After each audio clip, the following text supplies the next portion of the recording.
In your experience, is every woman who has turned their trauma into fuel destined to crash unless life sort of forces them to stop and reckon with it? Be what you just say, unless life forces to stop them and reckon with it. Yes. There has to be that pivotal moment. For me, that moment was when I worked at HGTV. I was the chief marketing officer. It was the biggest role of my career. And to be fair, jobs like that don't go to girls like me, girls who grow up on welfare, who, I didn't have a lot of good self-talk. Okay. And so I get that job within literally a year of moving to Knoxville to take the job. And I'd moved from SoCal. My marriage of 20 plus years had fallen apart. He had cheated with our real estate agent. Classic. It was adorable. Yeah. And I was being bullied and mobbed every day at work. People think you can't be bullied. I was a, senior vice president level, chief marketing officer. And I was bullied by somebody at my level. And to deal with it, I became an alcoholic, a massive alcoholic. I hadn't drank a lot since I was in college. College, probably. Yeah. Yeah. And I ended up started innocently enough, stopped off at a bar every single night by my house because I was lonely. I didn't have friends. I didn't want to go home to an empty house because my marriage had ended. And so I became an alcoholic. I soon became suicidal. I almost swallowed a bottle of Ambien one night. But yeah, had I not had all of that perfect storm, I would not have gone to therapy. And I needed to go to therapy because I was sexually assaulted. I was gang raped when I was 5 years old by a group of teenagers that lived in my apartment complex. And I had never told a soul that happened to me. So I was numbing and anxious and doing all these things. So yes, back to your question, long-winded way to answer it.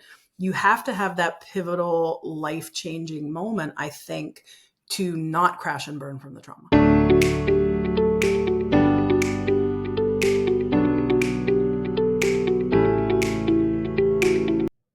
Have you ever heard the term Kingmaker? Well, meet the Queenmaker, Denise Conroy, a former 4-time founder, 3-time CEO, Fortune 500 CMO, and board director. She's been defying expectations her entire life, and she wants to help other women and men who are her executive coaching clients to do the same by looking inward. Denise did that herself when, nearly 4 decades after her attack, she finally reckoned with and got therapy for the impact of the gang rape she suffered when she was only 5 years old. On today's podcast, we're looking at the cultural dynamics that created an environment where so many girls growing up in the 80s learned to turn their trauma into fuel. Denise's attackers stole her sense of security, but not her compassion, including for herself, which came roaring back to her in the midst of a painful divorce while she was at a professional height she never thought she would reach. To hear Denise tell it, girls like her, who grew up on welfare in small town Appalachia, were not destined for the C suite. But guess what? She proved herself wrong. And now she's helping clients of her executive coaching practice do the same. There's just one hurdle. You have got to have been in therapy first. Denise is not messing around with her clients' potential, and she won't allow them to either. I'm starting with a preconceived conclusion about you Yeah, that in a way it is your trauma that made you able to help people the way that you do. that's true. In the most reductive definition, you are an executive performance coach. Yeah. That is not what you are. And then you look at, Wendy on Billions and all these people. In the Yeah. most reductive way, they are a therapist, but that is not what they are. I Yes. think if you have real life challenges, hurdles that you've been through, and you've processed them in a way that really to your core is about solving for your soul why this had to happen, then I think you become the kind of person who, whatever you decide to do next, it feels like a mission, even if you don't call it that, and everyone can feel it. So let's take a step back. The LinkedIn profile is you're a former CEO 3 times. You're a Fortune 500 CMO for HGTV. You're a board director. You're a 4-time founder. That hides the story. Tell me more about the tenor of your childhood before the attack. For the attack, I was a really precocious kid, and I have an interesting upbringing. My parents met in a bar in Pittsburgh, and my father had just gotten back from Vietnam. So he meets my mom, they hook up, and she gets pregnant. My mother at that time is 24 and my father is 2 years younger than her. So he's 22. She's already been to college though. She was a graphic designer and she was actually at the time when she met him, she was working as a set designer for Mr. Rogers' Neighborhood. Oh. So yeah, super cool job. So she meets him. My dad comes from this very poor Irish American family, violent, a lot of alcoholics. He literally, my mom would tell the story of how he had just come back from his second tour of duty in Vietnam. He volunteered for both duties, right? Mhm. So he was not educated like my mom was. He had all of his clothes in a paper bag. Everything he owned was in a paper bag. And she remembered that. And I remember, so, back then my parents were good Catholics. I don't know what that means. I actually do know what that means, and it's not We good. know what it was supposed to mean. Correct. Mhm. So her family was a middle class family. She was orphaned when she was a kid in the most awful way. Being orphaned is terrible anyway. So literally, my grandfather died in a car accident. 6 months later, my grandmother died in a car accident. So her and her two sisters, my mom was middle kid, were orphaned really.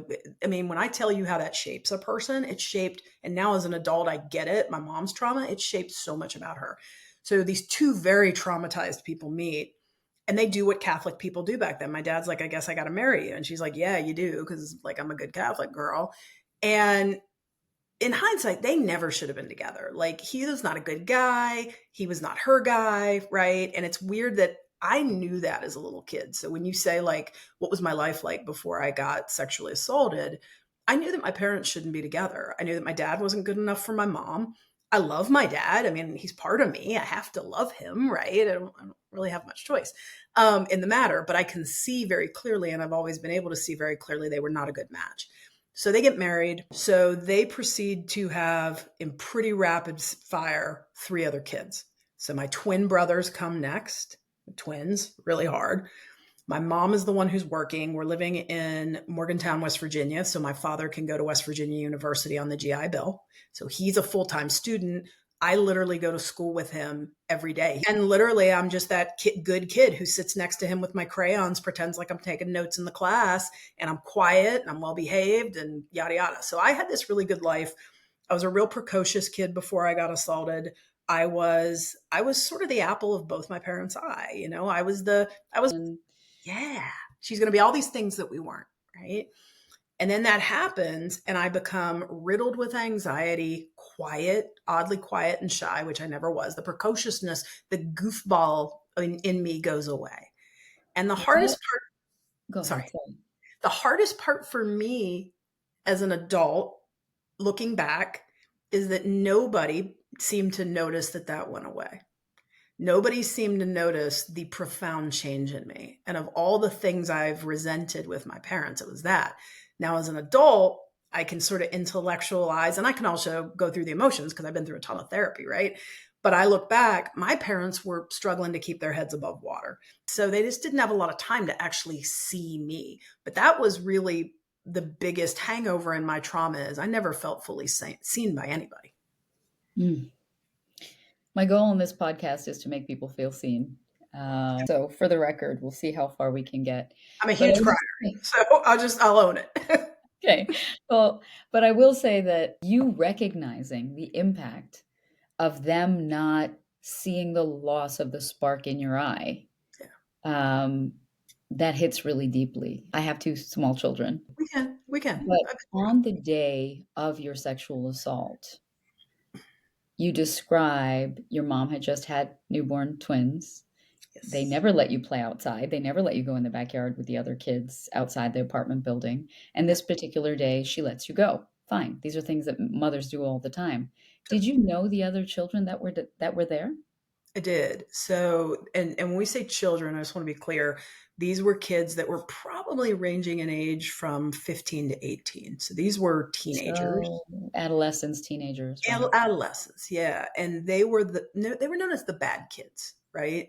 They were, it was an apartment complex in Morgantown, West Virginia. So it's not where people really choose to live, right? So these kids, I'm now able to look back and be like, I don't think they were markedly different from me. In fact, my question is, who did that to them? Because if they did that to me, they've been sensitized to it. So who did it to Mm. them? It doesn't come from nowhere. The only interaction I'd ever had with them is they used to scream. They used to scream slurs at me. I was a chubby kid, which is interesting because in my head I was a chubby kid, and people used to call me fatty and all these awful things. Mhm, mhm. They'd be like, "There's fatty, get her," blah. So they scared me anyway because they were much. I'm 5. The youngest one of them is around 15, 16. So they're my age. What's really Mhm. interesting is there were 4 of them who assaulted me. One was actually a female, and what was interesting about that was I remember her more than anybody else, probably because she was different, and her look. She looked like Peppermint Patty, if you remember the Mm, Peanuts. That's I how this do. girl looked, right? So I have this really weird relationship with the Peanuts and Charlie Brown and all that in general because I see Peppermint Patty and I'm like, whoa. Um, So these 4 children, they take you, they attack you, they bring you back to your apartment, yep. and you described making a decision when you walked in the door. Tell me about that. Here's what you have to know about me at 5.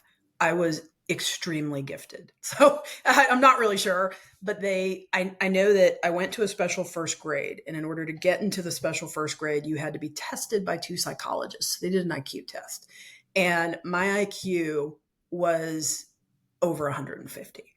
So then you So were gifted. So you were I processing information in a way a 5-year-old Yeah. wouldn't. Yeah. I was a really smart kid. But I walked through the door, and what's interesting is I remember the outfit I had on. I had these little overalls on that were denim overalls, little pink shirt that had these like puffy sleeves. It was a t-shirt.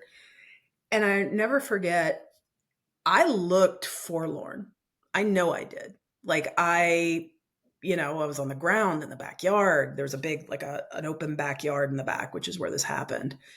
And that's where I was playing when these kids came upon me. And I didn't look right. And that's what I find is, again, not being seen, very interesting. But I walked in, I Mm. looked at my mom. My mom was so overwhelmed with these kids, right? Who thinks they're going to have twins, right? And I, at that point, was like, she doesn't need this, right? And there are a couple angles from which she didn't need it. Number one, she was overwhelmed with having kids. She did not have a husband who was super supportive. The other thing was, too, you talk about, them not allowing me out to play. It was my father who would not allow me out to play. And so to my father, the world was like Vietnam. Like everything was dangerous. Everybody was going to hurt you. So to him, as a Catholic guy, this is how you protect a girl, right? Right. In your care, in your charge. Got it. Mhm. So to him, if I would have told her that, I know she would have said something to him. And the thing you got to know about my dad is my dad was a thug. So my father is a guy who gets into bar fights and random fights. And so to me, I knew for a fact my father would end up in prison. I knew it. Too much You know, volatility. You couldn't trust his reaction, right. And or it I would make it knew, worse.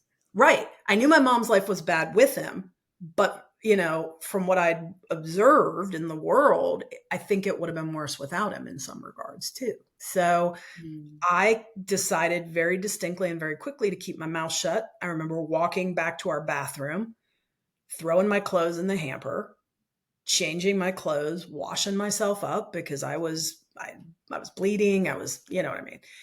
And it's still interesting to me that nobody looked at the laundry and was like, this is weird. What's this? Why is her stuff? But they didn't. And I think this happens in a lot of families. It's neglect through circumstance. You have so much grace to give the people around you. The way you describe this story, the way you start by saying, and you very clearly balance, your father was not a good guy. At the same time, your father had this upbringing that made him that way. Big time. Your mother did not notice, yet she was overwhelmed. And you're not giving yourself anything, right? You're not focused on how this was impacting you. When I think about trauma at a really early age, there are people who collapse under trauma, and then there are people who um, swallow it like a little pill and Yes. act like it's not there at an early age. And that's what I did. Yeah. But even those who swallow it like a little pill, some people go on and live their life. Other people go on and attack the world. Yeah. What do you think separates people who get smaller versus people who get larger after childhood trauma? I think it's the people who seek help because you cannot deal with that by yourself. And I know this from experience. So I did not go to therapy till I was 43. That's when all that explosion in my life happened at HG and with my marriage and drinking. So think about that. From 5 to 43, I was out there walking around like a raw nerve, right? You And didn't my tell anybody. 38 years. You 38 years. didn't tell a best friend. Nope. I didn't have a lot of best friends. I'll be honest with you. I had great friends at different places in life, Mhm. but I was never fully capable of showing up. We project how we Mhm. feel about ourselves into the world. And I know this for fact. I think about viruses and bacteria do this. Not that humans are the same, but we sort of are. Well, we Um, are viruses to the planet, but yeah. yeah, exactly.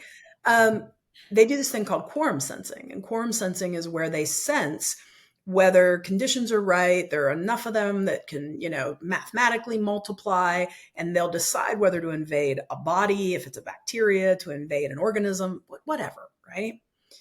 I think humans are on a different level, very similar. I think we're very good at sensing each other's energy and then acting and responding to it. So I think a lot of the energy I was putting out in the world intentionally was I am tough. I'm tougher than you are.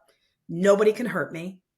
And that I took that to work. I took that to friendships. I took that to romantic relationships. I took that everywhere, and it wasn't true.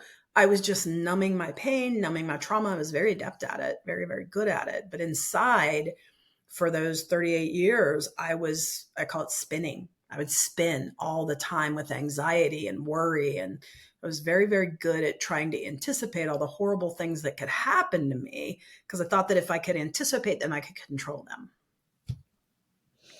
I think every generation has its own perfect storm of things It's true. that happen, right? And having small children right now, I worry about the perfect storm of what will mixed messaging about healthy masculinity and femininity do to my kids. I think about what will social media do to my kids? What will weird body images do to my kids? What will AI do to my kids, right? Ooh, too far apart. Yeah. And I think for our generation, it was the perfect storm of a world where no matter what household you grew up in, therapy was really not a thing. Yes. Children are being raised by parents who have enough healthy self-reliance to want their children to have healthy self-reliance, but in many cases conversations are not being had. So there's a lot of latchkey, there's a lot of stuff Yes. like that, and by and large the kids are okay, but once in a while they get kidnapped in a van. Once in a Exactly. while the ice cream man Make us steals laugh. the children, right? And at the same time, it's a generation where we're the last who had mothers whose by and large, opportunities to do something with their brains were assumed to have been sacrificed for the family. We're the last generation of girls who grew up with moms, by and large, like that. Yeah. So you put all that together, and what are you going to get? You're going to get hyper independent girls who are Yes. going to do the thing. That's why we all have graduate degrees. So many girls acted like their trauma didn't even happen. It's not even necessarily that they were running from it, it's that they had bigger fish to fry, they thought. Yeah. It's true. And there's a term for it. TikTok taught me this term. It's called glass children. A glass child is usually an oldest, it's usually a girl, and it's called a glass child because it's the child that parents see through. They just are transparent to them, they're invisible, they see through them. I don't know if your parents ever use this phrase with you. I know a lot of friends that I have now who are female, that especially if they're the oldest too. Your parent will say, I don't ever have to worry about you. You're always good, right? That's a glass child because a glass child's got issues. We all got issues, right? Well, everybody, humans have issues, right? Humans. Yeah. And look, no parent's going to get it right. Being a parent myself, I just assume they're going to end up in therapy over me. That's a thing that happens 30 years, right? Because of course I'm the worst. Every mom is the worst. It's fine. Every mom is the worst. Exactly. So let's move forward in your life. So then Yes. you um, go to college, you start working. How did you end up at HGTV? had a recruiter call me. So I was working at the Outdoor Channel, and I had been there for just going on 7 years. And I'd gotten close to some other roles. She's like, HGTV needs a CMO. They've had a really hard time recruiting because they have to be based in Knoxville. Most people in media are either in Los Angeles and New York. They don't want to live in Knoxville for very good reason. And she's like, I know you're from somewhere around there. And I was like, West Virginia. She's like, would you ever move back? I'm like, for the right role, I would. So literally within a month, I had the job. I feel the need to point out is the more you give me vignettes about your parents, and in particular your father, um, I'm more frustrated about their inability to have seen you because there is so much that is intentional about choices that were made. You can call it a default to say he said you can't play with other kids, but you're probably wrong because at the end of the day, a man who could have gone through Vietnam at that time, seen what he'd seen, come home and still have the anger in him to be constantly punching people in the face, and then have the presence of mind to say no guns in my house, that's a level of intentionality Yes. that makes it much, much clearer to me why the thing that hurts you most is that they failed to see you because they were trying to see. Yes. Oh, they were very smart in some ways, very perceptive on some topics, but on other topics, clueless, which is the definition of humans. So later in life, when you were 43, and I want to get back to the job, but you were Yeah, 43, you were getting divorced, yeah, right? Found out that your now ex-husband was cheating on you and made the logical choice to divorce. yep. The divorce was very hard on you and you started drinking. At what point did you know you had to finally reckon with the trauma? I was in marriage counseling. So I saw Mhm. failure as fatal. I don't see it that way at all anymore. I can't, right? But I didn't want to fail at this marriage. Not because I thought it was great. When I started to look at it in the cold light of day, it wasn't great. It hadn't been great for a really long time, even before he cheated. So we did marriage counseling, which was miserable. So here's what's interesting. I started to see him in his actual true light. I think I had been very good. Remember, I said I'm a good number. So Mhm. I had been very good at putting all my effort into my career and not noticing a lot of his flaws that in our relationship for me were actually fatal. But I just kept spinning along. I always think about, I love the movie The Departed with Matt Mhm. Damon, Jack Nicholson. And at one point, Matt Damon says to the woman he's dating, he says, hey, if this isn't going to work out, you're going to have to tell me because I'll live with a mistake forever. And that lived with me because look at my parents. My parents lived with a mistake forever. My grandparents, my dad's parents, oh my God, talk about people that never should have been married. So that is the Conroy ethos. So I was that same person, just numbing myself up, going to work every day, living with my mistake, right? Because I didn't want to fail. I was sitting in a marriage counseling thing one day and it just like literally hit me like, a tablet from God. I'm like, I don't want this marriage anymore. And I'm a mess and I need to go to therapy. So this, as much as I find it intensely painful, this couples counseling, I need to do this one-on-one. So then I went on a quest to find the therapist. And you knew that you were ready now to talk about the sexual assault? I was absolutely dying to talk about it. Just that little bit of couples counseling had me brimming, So ready to talk. you understood through couples counseling that, among other things, part of what was holding you back from being your best self and just living a peaceful life Yes, was not having talked about this, but you didn't feel comfortable bringing it up in the couples therapy. So basically, you were closing the chapter with the ex because at that point, it's not a safe place, correct, right? And you were correct. saying, but I'm going to move into this next phase of my life and I'm going to talk about it. Mhm. When you first revealed it all 38 years later, it was in a therapist's office. Yeah. Was it harder to articulate out loud what had happened than you thought it would be?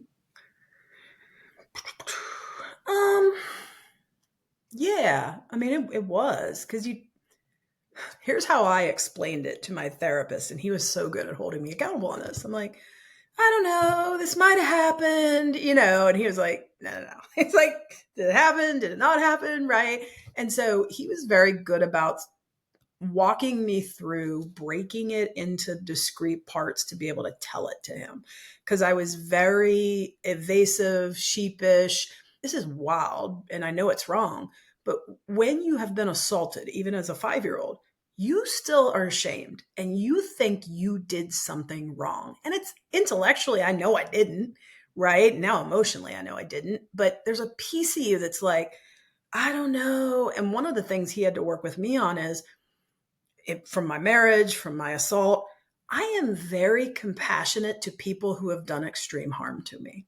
And a lot of that has to do with my upbringing. Like I remember when I was going through my divorce, my husband was a shithead and he was really, really awful. And I remember saying to my therapist, I just want to leave this thing as friends and be, really equitable. And he was like, why do you care? I think so many of us have taken the compassion we needed to give ourselves, and we have decided to just give it to the people around us in a way to control the world. And so if you tell yourself that your ex-husband was not that bad and deserving of your friendship, then you can almost convince yourself that you can move on from this thing easier, that it was just a bad relationship. Yes. But it gives the abusive and toxic people in our life more opportunity to just keep going until one day we explode and burn the house down or whatever. Fact. Right? Fact. So let's move to HGTV. Just tell me kind of quickly, what was toxic about that culture and when were you ready to leave and go into this line of work of being an executive coach? So there's sort of two layers of toxicity. So at HGTV, you very much had this very white, very antebellum South, very undiverse, pervasive culture. A culture that does not care for women who are outspoken, strong, powerful, expert at anything, right? I'm still a little surprised they hired me, to be honest. I am. Then you get into HGTV itself. By the time I got there, it had been around, we had just celebrated our 20th anniversary as a network. When Ken Lowe, who was the founder of HGTV, started, he, plucked people from what he had in the local environment there in Knoxville. That's where they grew up. So he had people that were not media savvy. They were not necessarily superstars in that world. Nonetheless, they built a juggernaut of a cable network. But here's the thing. Sometimes the people you need for your first 20 years are not the same people you need for your second 20 years. And Ken was a guy who was intensely loyal and he wouldn't let any of these people go. And many of them had become dead weight.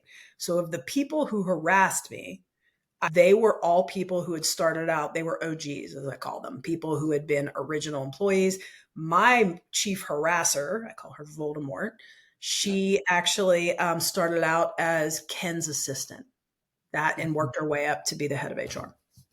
And just describe to me what form the toxicity took. It's backstabbing, it's rumors, it's what is it? All of the above. She'd call me in and she'd say, people are talking and here's what they're saying. And sometimes it was my skirts were too short. Sometimes it was that I laughed too loud. No kidding. Another time it was, we hear you're going through a divorce and you're dating an awful lot, which to me was a euphemism for you're slutty. She actually used the word slutty often in talking about my looks and talking about how I dressed. I had a woman who was appointed when I first came in. I inherited her as my assistant, my executive assistant. I came to find out very quickly that this woman had been passed around to all different executives and she just wasn't a good assistant. Had a big mouth and so couldn't hold confidences. Well, she happened to live in my neighborhood. She would do drive-bys past my house. And like when the weekend my husband finally moved out of our house, when I came to work, everybody's like, hey, I heard your husband moved out of your house. Super sorry. She would tell people if men stayed over, like when I started dating. And the kick was I was doing really amazing work and I was getting heralded for it. I was getting credit for it from Ken Lowe himself. And I think that just fueled them even more. I think it made them really angry, New talent is a threat when people have Yes. risen to their level of mediocrity, right? Correct. Which is what happens in executive situations. Yeah, People rise to their level of mediocrity and it becomes dangerous. I do. Um, at what point did you leave HGTV and Yep. how did you then make the leap into being a coach? I left in March of 2014. Mm. And after that, I started to interview for CEO roles. And I finally met with two guys from private equity. And it was an e-commerce company that did photography, graduation photos for all the colleges in the US. And big company. Big when I went in, it was an $80 million company. When I left, it was 130 million. So I was there for 5 years, absolutely loved it. I went on to lead two additional companies, not as great. Not that my performance wasn't great. I didn't enjoy who I was working for at that point. And I ended up looking around one day and I was like, I am so exhausted explaining the same things to dilettantes over and over again. So I said, I'm done with this. I quit my third CEO gig on the spot. I'd only been there for 6 months. Mhm. And I kind of was like, gee, I don't know what I'm going to do now, but I don't want to work for anybody else anymore.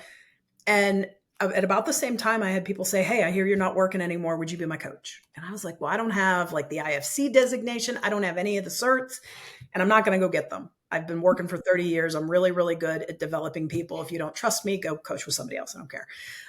And I started with just a couple clients, and the business took off from there. To be fair, I'm a marketer, so I know how to market. And that's why my content has really helped to accelerate the business. When you did finally talk about the trauma and the attack, did you ever have a chance to discuss it with your parents? No.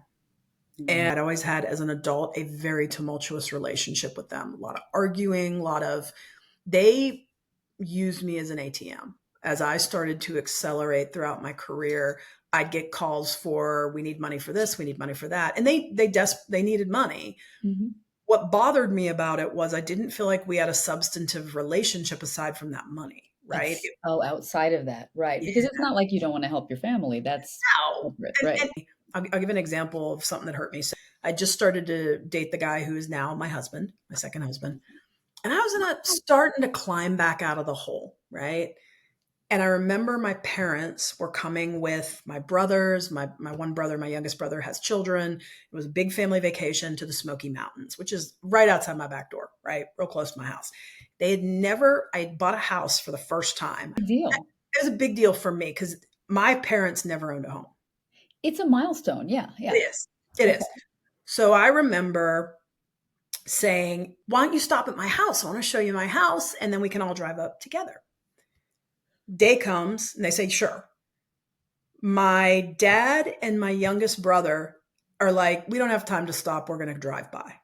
My mother and my middle brother, Sean, I think we're like, if we don't stop, she's going to have a fit. Right. And so they stop. They come into the house. I'm like, let me show you around. They don't even want to take the tour. And at that point, I was like, you don't want to know me. You're not happy for me. And so I had taken a break from them. But here was some insight I got right before I stopped talking to them, which was I was at my brother's house for Christmas, and my mom and I were the only ones who were up, and we were talking one night. And I had just terminated a pregnancy. So I had thought I couldn't get pregnant. I had a doctor, I had fibroids and what do you call it? Endometriosis. I'd had Mhm. surgery for it. So I just thought I couldn't have kids, right? Yeah. And lo and behold, at about the time my marriage explodes, I'm pregnant. I knew I could have it myself.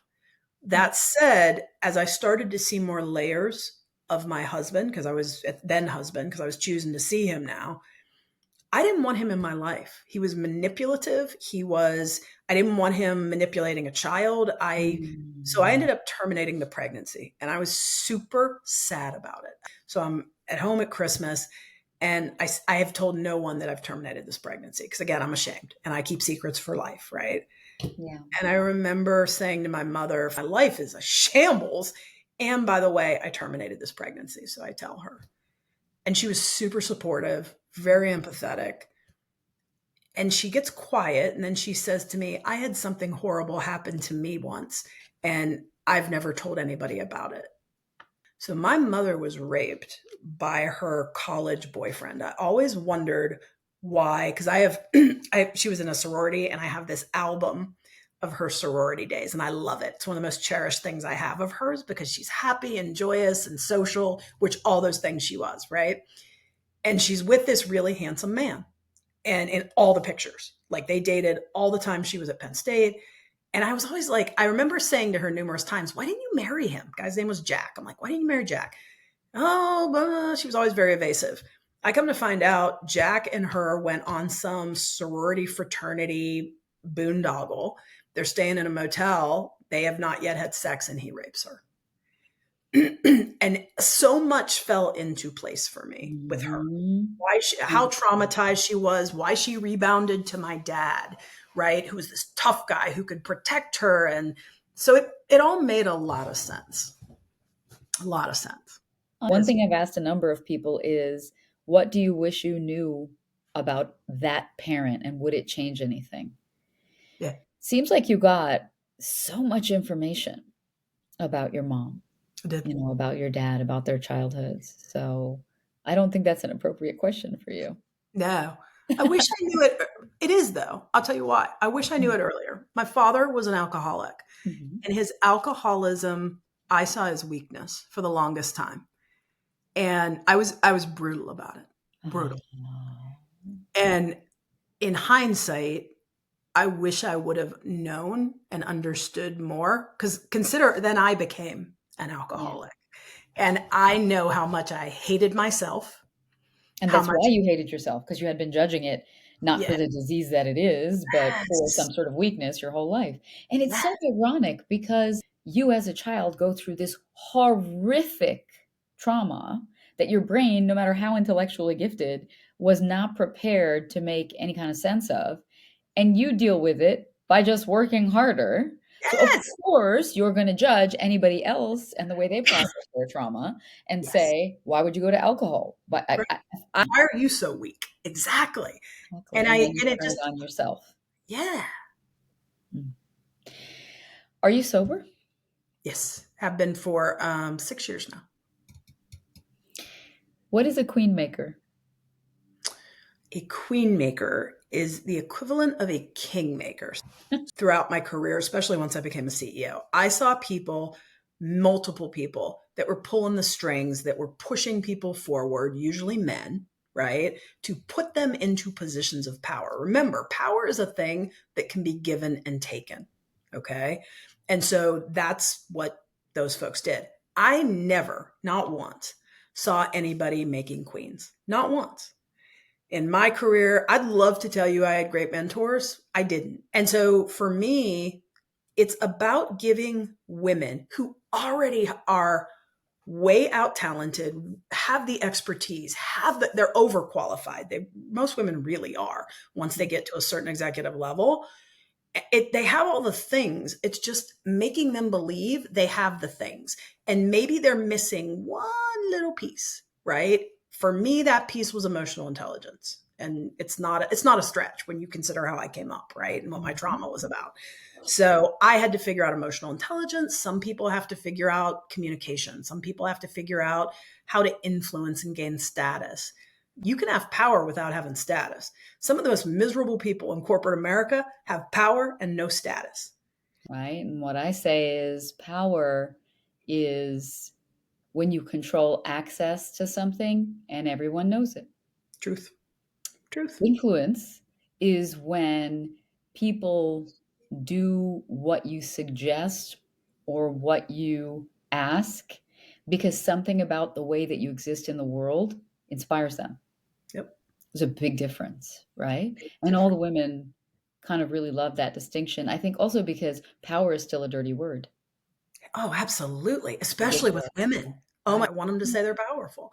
And I want them to use the power for good too. I also think it's sort of an unpopular way to look at it, but I think it would be wonderful to live in a world where women just had power the same way that men have power, and they were unapologetic about it too.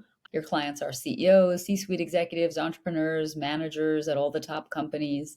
What do you find is the most common mental roadblock for the women who want to get to the next level? Self-awareness and self-actualization. I hate the whole Brene Brown be vulnerable, because that only works for white women, and it doesn't even work that well for white women consistently. So you got to figure out how much of yourself can you show to the world authentically. Because remember, and I love this definition of influence, or of status rather, competence plus care. Mhm. Competence not hard. Mhm. Care is the tougher part. As in Because conveying that you care? I have some clients who are very optimistic, very positive, and very caring women. They get discounted for that. They are seen as weak. Well, and there's a difference between nice and kind, Yeah, right? And then there's all of that. And I hate that we have to tease out all these little distinctions. but true. But it sounds like what you're saying is that the major roadblock to women getting to that next level tends to be a lack of self-awareness about how you are perceived and Yes, how your balance of kindness and competence comes across. it Like is. reading your audience, really reading your audience. Exactly. And I think that you just tapped into something. There's another piece to that equation, to that competence, that care. When we get into self-awareness, it's not only how am I perceived, how do I perceive myself? And do I know what makes me tick? We are meant to change and evolve. And so you got to stay in touch with that and follow your muse. Because if you don't, eventually you become really miserable. Sometimes we're trying to push a rock up a hill at a job that's not our job anymore. I am so fortunate that as a CEO, I had that 10 months off after HGTV. Before I came into my first role, I knew who I was. I had been through therapy. I knew my work boundaries, my work slash versus life boundaries. What hours do I work? What's an emergency? And so I think that's one example of me showing up in the world. That's very authentic for me. But you got to do it and seed it in the right way so you don't get blowback from it. Lightning round. Okay. What would you be doing if you weren't doing this and you weren't in the corporate world at all? Be a writer, full-time writer. The title of the book, working title, is The Music Keeper. And it is this perfect blend of the world has ended, who's going to keep great music alive? And it's this woman who is sort of the hub for a community. It's got a lot of music woven into it, musical lyrics, things like that. But it's against this harsh backdrop of a dystopian world. The second question is, what do the majority of women do wrong that they don't know they're doing wrong in approaching the C-suite? Speak up enough in the right way, though. I always tell people, and I did not do a good job with this until I had a coach teach me, lead with curiosity. Open-ended questions are your friend, except for the question that starts with why. Do you tell any of your clients that they're not going to get to the next level unless they get into some sort of therapy? I don't take clients who haven't been to therapy. Love that. That's Knowing what you know now about the toll that your attack took on you, but also the way that it shifted the trajectory of your life and the fuel that it gave you. If you could go back to your 5-year-old self, what would you tell her? This is all temporary.